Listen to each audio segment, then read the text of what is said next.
इतिहास की वे परतें जिन्हें समय की धूल ने तो ढका, पर उनकी चीखें आज भी सुनाई देती हैं। अक्सर हमें लगता है कि हम अतीत को बहुत अच्छी तरह से जानते हैं, है ना?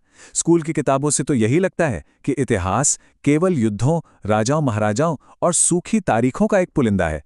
लेकिन सच तो ये है कि इसके अंधेरे कोनों में कुछ ऐसी घटनाएं दबी हैं जो आज के हमारे उन्नत विज्ञान और मानवीय तर्कों को सीधी चुनौती देती हैं।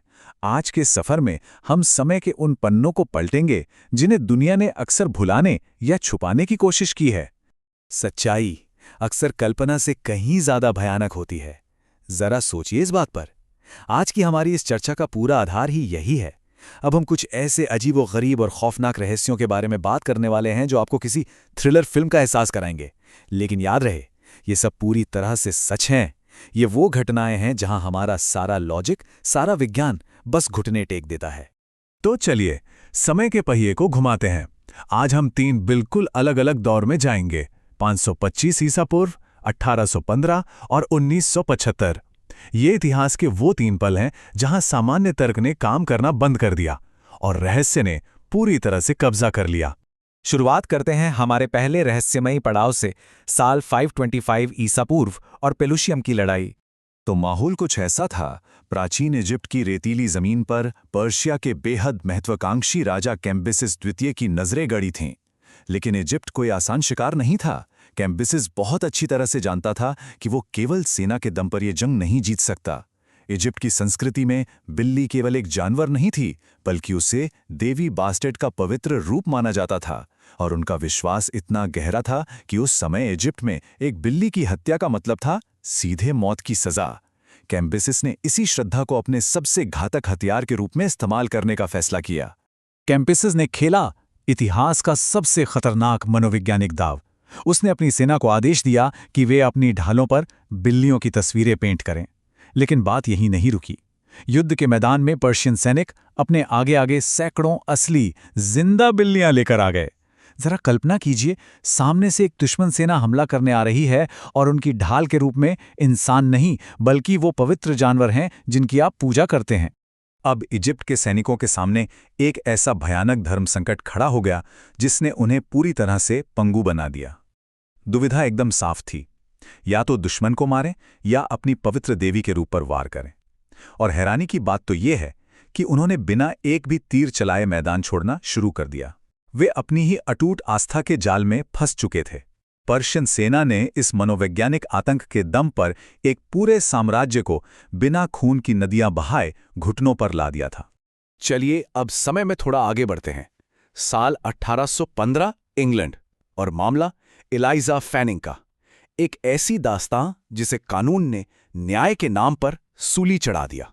ये कहानी है 20 साल की एक मासूम घरेलू सहायिका एलाइजा फैनिंग की। एक शाम एलाइजा ने उस रईस परिवार के लिए डम्पलिंग्स बनाए। भोजन के कुछ ही देर बाद पूरा परिवार तड़पने लगा। वायलेंट वॉमिटिंग और भयानक दर्द। जांच में पता चला कि खाने में जहर था। पुलिस ने बिना देर किए एलाइजा को गिरफ्तार कर लिया। अब उनका तर्क देखिए, वो कुक थी इसलिए वही कातिल है। लेकिन सबसे बड़ी पहेली जिसे अधिकारियों ने पूरी तरह से नजरअंदाज कर दिया वो ये थी कि एलाइजा ने खुद भी वही खाना खाया था। वो खुद भी फर्श पर पड़ी उल्टियां कर रही थी। ना तो जहर देने का कोई मकसद मिला, ना ही जहर का कोई स्रोत। तत्कालीन समाज की मानसिकता इतनी खोखली थी कि एक रईस परिवार के सामने एक गरीब नौकरानी की सफाई की कोई कीमत ही नहीं थी। व्यवस्था ने न्याय देने की जल्दबाजी में अपनी आंखें मूंद ली। नतीजा, 26 जुलाई 1815 को उस मासूम को फांसी पर लटका दिया गया।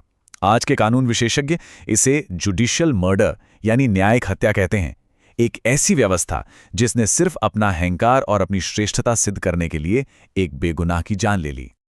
और अब बात उस खौफनाक रहस्य की जिसे सुपीरियर झील का काला पानी आज भी अपने सीने में दबाए बैठा है। 1975 एसएस एडमंड फिट्जगेराल्ड का गायब होना। 10 नवंबर 1975 की वो काल रात्रि। एसएस एडमंड फिट्जगेराल्ड कोई छोटी मोटी नाव नहीं थी। इसके आकार का अंदाजा आप इसी बात से लगाइए कि ये 729 फीट लंबा एक विशालकाय कार्गो शिप था। मतलब पानी पर तैरता हुआ एक लोहे का दैत्य जो आधुनिक इंजीनियरिंग का एक जीता जागता चमत्कार माना जाता था। और सिर्फ आकार ही नहीं, इसका वजन सुनिए।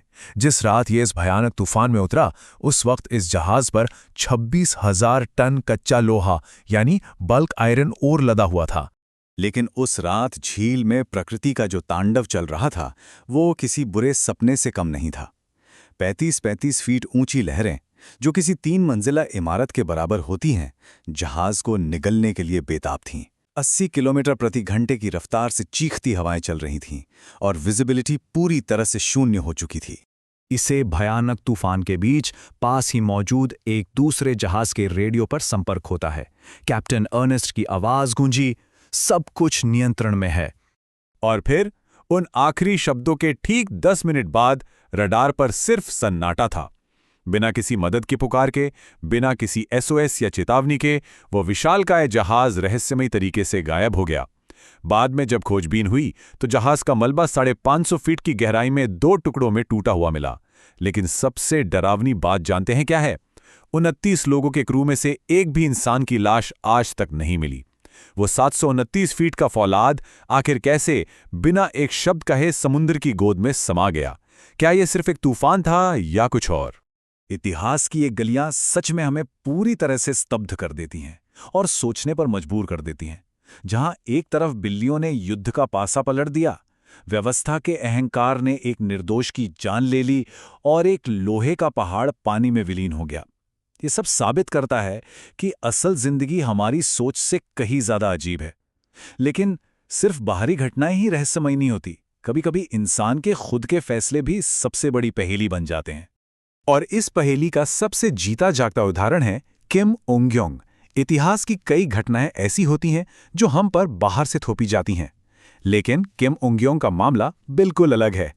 दुनिया के सबसे बुद्धिमान इंसानों में गिने जाने वाले इस व्यक्ति ने अपनी मर्जी से एक ऐसा विकल्प चुना जिसने सबको हैरान कर दिया। अपनी बेमिसाल बुद्धि से दुनिया पर राज करने के बजाय उन्होंने पूरी जिंदगी एक साधारण इंसान की तरह बिताना सही समझा। एक ऐसा जीनियस जिसने हमें सिखाया कि जीवन का असली अर्थ सिर्फ सफलता की अंधी दौड़ नहीं है। तो आज का सवाल सीधे आपके लिए। आज हमने जिन घटनाओं पर चर्चा की, उनमें से कौन सी घटना ने आपके रोंगटे खड़े कर दिए?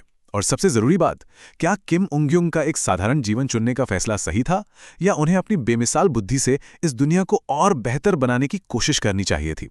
अपनी राय हमें जरूर बताएं। और हाँ, अगर आप इतिहास के ऐसे ही अनसुलझे रहस्यों की गहराई में उतरना चाहते हैं तो हमारे साथ इस सफर में जुड़े रहें।